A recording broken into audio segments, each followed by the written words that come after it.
Hello everyone and welcome to hole number 3 in Pro and Expert Division of the Voyager tournament. The video is sponsored by Golf Clash and Playdemic, so let's go! So, I'm going to show you two shots with this particular hole, and that is still going to be with our long iron, but it's going to be from two different positions here on the fairway.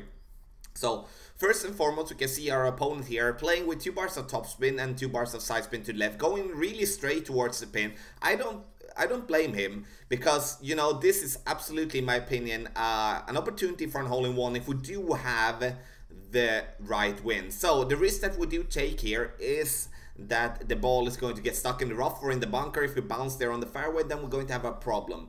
I do add 10% extra for my shot here, so and first try here, we're going to play with the Goliath, and we're going to play it here just on top here with the tailwind. Then we'll go and play with a little bit of backspin and combine with 1.5 bar of side spin to the left to get to straight to the pin. You can see that it slopes a little bit there, so we need to have that in mind when we do adjust for it there. So you can see me playing with 6.5 rings. So 6.5 rings is slightly over adjusted here.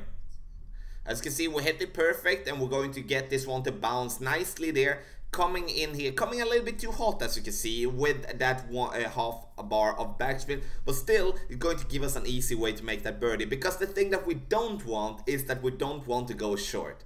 If you go short, we're going to have a big problem, because then we most of the time it's going to have a hard putt. So we're going to go to example number 2, as we're going to move back our landing position just a tiny little bit.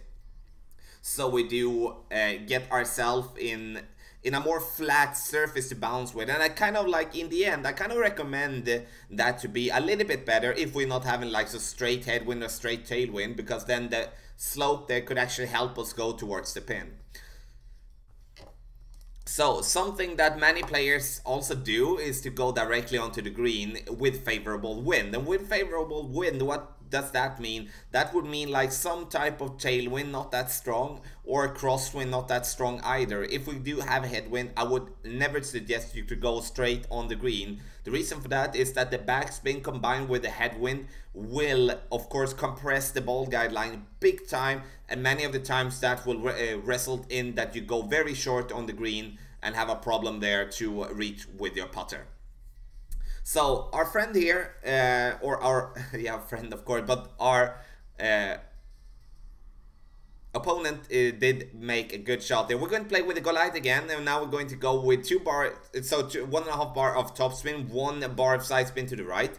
The reason we only go with 1.5 bar of topspin is because we do have some tailwind. With headwind, I would play this one with 3 bars of topspin instead. So we need to have in mind with that when it comes to the wind here. So 9.3, we'll also get 1 bar of side spin to the right to just give us that help that is needed. So we're going to play this one. As you can see, we played 5 rings, so we do add a little bit extra. As I said from the beginning, I do add normally around 10% with my adjustment there. So get it to bounce there, coming in nicely, coming in a bit to the right, but it doesn't really matter here because we're going to get that slope to fall into the left there. Sure, you can go a little bit more straighter to be more aggressive to the pin, and all depends on the wind, how we're going to play this one, or how aggressive we're going to play this one. So thanks all for watching hole number 3 for Pro and Expert Division in the Voyager tournament. The video is sponsored by Golf Clash and Playdemic, so good luck in the Voyager tournament.